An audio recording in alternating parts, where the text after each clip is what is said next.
दिल में गिर गया है। ये देख रहे हो the lean, the family, credit cards and the scammers, hitting the licks in the van, legacies, family.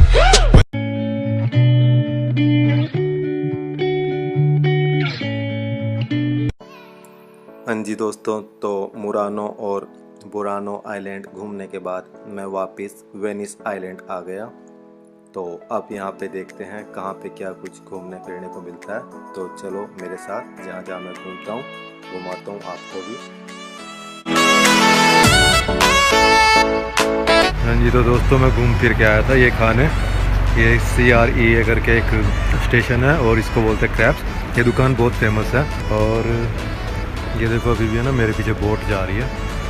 और यहाँ पे भी अच्छा मतलब कलरफुल घर है। जैसे वहाँ गया था ना अभी आइलैंड पे, वो अलग था ये अलग है, मगर वहाँ पे कलर ज़्यादा ब्राइट थे, ये डल है, ऑफ हो गया।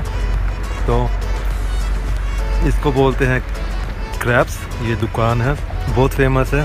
गर्मियों में यहाँ पे लाइन लगी होती है। मैं भी जैसे किसी दोस्त ने सजेस्ट किया था, ढूंढते ढांढते आया हूँ, मिल गई। बहुत अच्छा है ये, आप आओ कभी मौका लगे ज़रूर खाना इसको ना। और एक बात और, यहाँ पे जैसे ये बोट देख रहे हो ना, जैसे ये आ रही है अभी, तो ये कुछ बोट ऐसी है जो गवर्नमेंट ने चला रखी है, कुछ ऐसी है यहाँ पे जो टैक्सी की उसमें भी मिलती है, कुछ तो लोगों की, जैसे ये पर्सनल खड़ी है ये लोगों की है। कुछ बोट क्या है कि आपको एज अ टैक्सी भी मिलेगी, क्योंकि जैसे गर्मियों में, अभी तो सर्दी में है ना पब्लिक कम है, गर्मी के टाइम पे अगर लोग जैसे आते हैं बहुत ज़्यादा आ जाते हैं, तो गवर्नमेंट वाली जो चल रही है ये जो बोट, इनमें ना लाइन लगानी पड़ जाती है। तो कुछ लोग जो प्रेफरेंस करते हैं, ये घर भी देखो अच्छा है, कुछ लोग जो प्रेफरेंस करते हैं कि भैया ये ना अपनी टैक्सी ले लेते हैं, तो अपने अपने बजट के ऊपर है। तो ये मैं आपको बता रहा था कि यहाँ पे ना टैक्सीज भी मिलती हैं कि भैया आपको टैक्सी लेनी हो तो।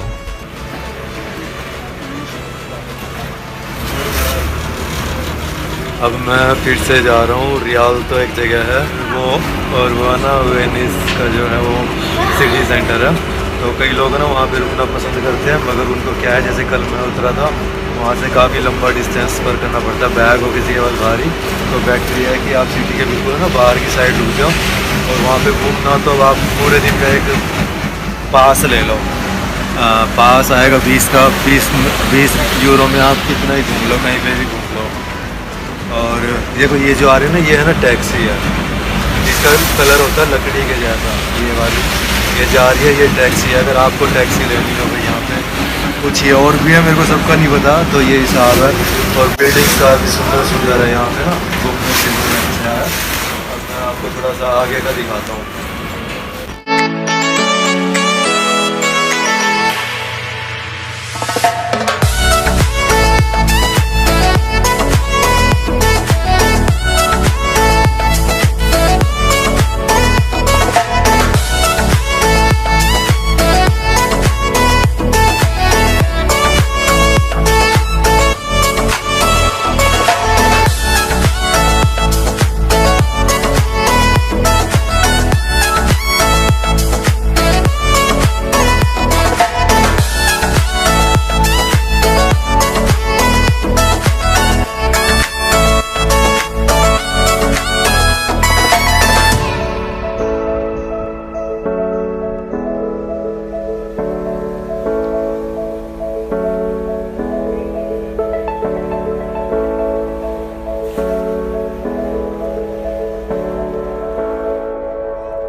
देख रहे हैं ना ये वाला, ये जो गाना गाने वाला है, जो अमिताभ का गाना है, ये ना मेन इसमें नहीं गाते, ये ना गलियों के अंदर ले जाते हैं, वहाँ पे गाना गाते हैं। उसका रीज़न क्या है, एक तो ना यहाँ भी शोर शराबा होता है, एक के बाद एक ट्रेन आ रही है जा रही है, तो ये अंदर गली में ले जाके ना वहाँ पे सिंगिंग करते हैं, और ये बहुत कॉस्टली पड़ती है, शायद 100 यूरो एक उसके। और मैं पहुँच गया, अब मैं अब उतरना हूँ यहाँ से ना, ये उतारेगी मेरे को, ये कर रही है इसकी कार्रवाई।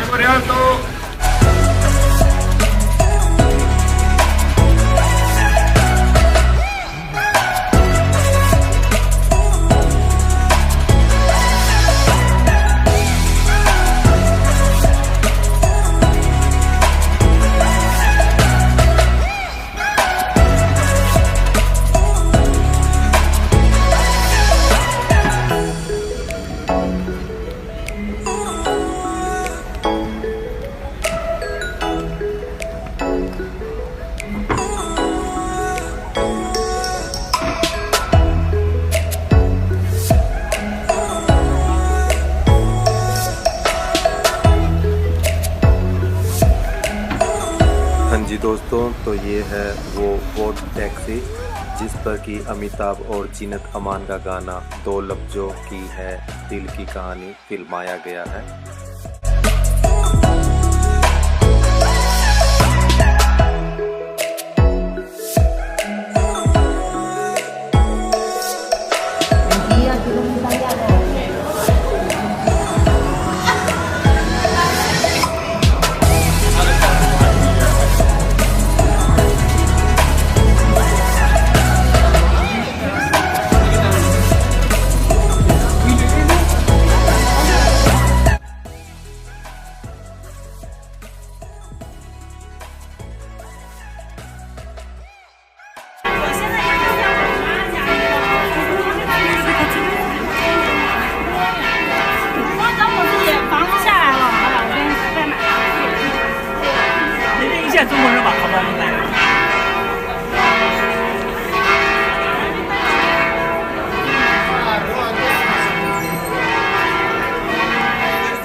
हट। Those were weird ones.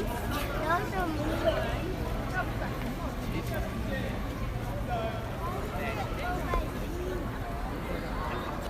हाँ जी दोस्तों, तो अब मैं जिस जगह पे खड़ा हूँ ना, इस जगह को बोलते हैं प्लाजा सैन मार्को।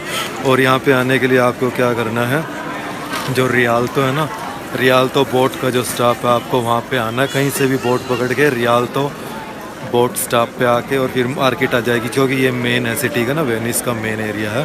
तो मार्केट में से घूमते घूमते तो यहाँ पे आप पहुँच जाओगे। और यहाँ पे ना 3 खास चीज़ें हैं। एक ये जो मेरे पीछे देख रहे होगे, ये वॉच, इसको इसके अंदर ना डायरेक्शन भी है कुछ दिखाने की, और इसके अंदर हॉरोस्कोप बना हुआ है। ये बेसिकली किस लिए बनाई थी, और ये बनी थी 1499 ईस्वी में। ये क्यों बनी थी, क्यों बनाई थी कि यहाँ के लोगों को ना, जैसे समुंदर के आसपास का इलाका है ये सारा, तो समुंदर का लेवल कब ऊंचा हो रहा है, कब नीचे हो रहा है, तो उससे रिलेटेड है ये सारी ना। तो 1499 ईस्वी में इसको बनाया था और समुंदर का भी लेवल ऊपर नीचे होने का ये सारा उस टाइम पे ये बताती थी। और उसके बाद ये है, ये पीछे एक चर्च है, ये काफ़ी पुराना चर्च है यहाँ पे ना। तो लोग पहले इसमें आते थे, अब तो शायद इसको है ना एक म्यूज़ियम बना दिया, बंद पड़ा है। और इसके अलावा है ना एक चीज़ और है यहाँ पे काफ़ी इम्पोर्टेंट वाली, जो कि है ये टावर मेरे पीछे। इस टावर को बनाया था 16th सेंचुरी के अंदर, और इस टावर को इसलिए बनाया था कि अगर आपको यहाँ से कोई व्यू लेना हो दूर का, तो इस टावर के आप ऊपर जाके चढ़ सकते हो यहाँ पे जाके ना, और फिर यहाँ का व्यू आप ले सकते हो। तो ये हिसाब है। और ये सारा ये ना मार्केट का इलाका है, मतलब मार्केट ख़त्म होने के बाद इलाका है। और ये इधर सारी है ना ये शॉप्स ही शॉप्स है। और एक और बात कि इस जगह का ना पानी का है ना जो खारा है, तो इसको लगून इलाका बोलते हैं। इसका सारा का सारा पानी है ना खारा है। और हाँ एक है ना ये देख रहे हो कि ये पीछे है ना कबूतरों को दाना डाल रहे हैं, ये देखो, हाँ दिख गया ना। तो इस कबूतरों को ये जो दाना डाल रहे हैं, इसमें क्या है कि पूरे वेनिस सिटी के अंदर, वेनिस आइलैंड के ऊपर सिर्फ इस जगह पे आप है ना कबूतर को दाना डाल सकते हो, और दूसरी जगह पे ना बैन है। और वो अलग बात है कि लोग दूसरी जगह पे भी फीड कर देते हैं, मगर मेन गवर्नमेंट ने जो भी इनका रूल है इटली का, तो आप यहीं पे फीड कर सकते हो, दूसरी जगह पे नहीं कर सकते। तो ये एक मोटा मोटी बात थी सैन प्लाजा मार्को की। ये देखो कितने सारे कबूतर है यार यहाँ पे ना, ये देखो। हाँ जी दोस्तों, Doge's Palace Plaza San Marco Square पर ही एक पैलेस है, जो कि एक पैलेस के साथ साथ एक जेल भी है। मगर टाइम ज़्यादा हो जाने के कारण पैलेस का मेन गेट बंद कर दिया गया, तो इसके अंदर मेरी एंट्री नहीं हो सकी। अगर आप जब कभी भी आएँ तो ज़रूर इसके अंदर विज़िट करें।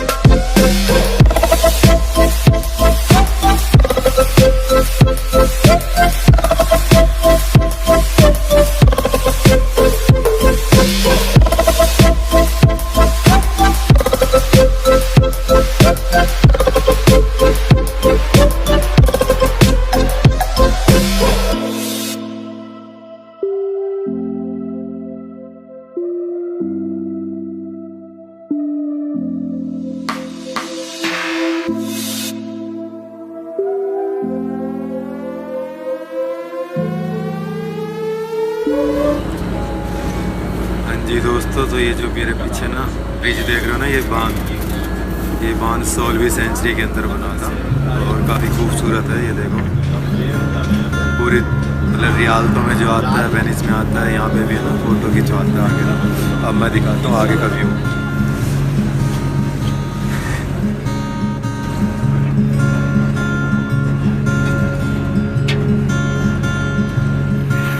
हाँ जी भाई लोगों, क्या हाल है। तो दोस्तों मेरा लगभग है ना वेनिस का सिटी टूर है ना ख़त्म हो गया, घूम लिया मैं, आइलैंड भी लोकल में भी घूम लिया। और अब मेरी ट्रेन है करीब 10 बजे की, और उसके लिए मैं बहुत एक्साइटेड हूँ।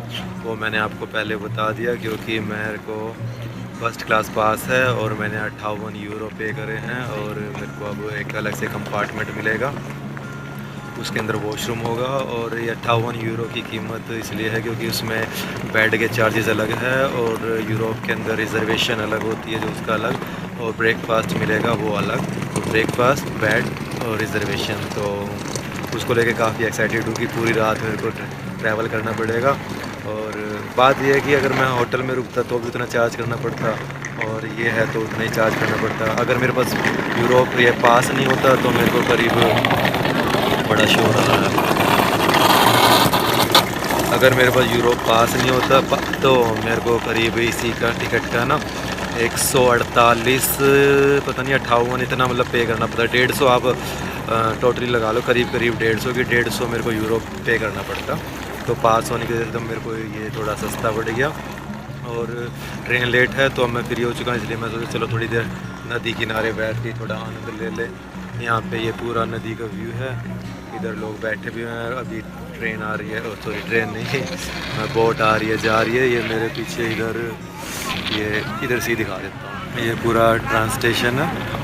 सबसे अच्छी बात है कि आपको मतलब कहीं दूर नहीं जाना। अगर आप आते हो तो इसी ट्रांस स्टेशन पर उतरो, यहीं पे आसपास होटल ले लो। फिर अंदर ज़्यादा डीप जाओगे तो उसमें यह है कि आपको फिर से बोट लेनी पड़ेगी। उस बोट की कीमत है मतलब एक बारी का यहाँ पे ना 7 यूरो है, तो वो काफ़ी कॉस्टली पड़ जाता है। तो मैं तो सजेस्ट यही करूँगा कि आसपास में रुको और फिर हमला एक दिन का पास ले लो। 1 दिन का पास भी है, 2 का भी है, 3 का भी है, 7 दिन का भी है, जो जितना स्टे करना चाहता है तो उस हिसाब से है। तो अब मैं थोड़ी देर यहाँ पे बैठ के फिर मैं खाना खाने जाऊँगा। देखो खाने में क्या मिलता है, और फिर VIP लॉन्ज अगर मिलता है तो ठीक है, वरना बाहर ही वेट कर लूँगा।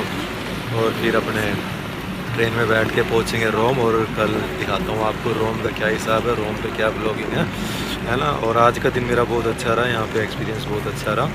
और थोड़ा सा ना ये इटली बहुत मतलब कॉस्टली लगा मेरे को।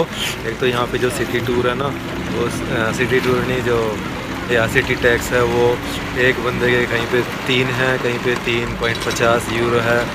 और यहाँ पे सुसु करने के भी यार मतलब 1 यूरो तो नॉर्मल है, यूरोप में 1 यूरो 50 सेंट, मगर यहाँ पे इन्होंने मतलब 1.5 यूरो से 2 यूरो तक है, वो बहुत कॉस्टली है। तो जब भी आओ तो अपना देखना इस हिसाब। और खाने पीने का तो खैर आप जैसा पसंद करते हो। तो अब मैं थोड़ी देर में चलता हूँ खाना खाने, वहाँ पे थोड़ा सा शूट करके फिर चलेंगे अपना है। तो मिलते हैं ट्रेन के अंदर। तो चलो भाई अब चलते हैं खाना खाने। क्या मिलता है ऑप्शन क्या नहीं ना, ये रहा।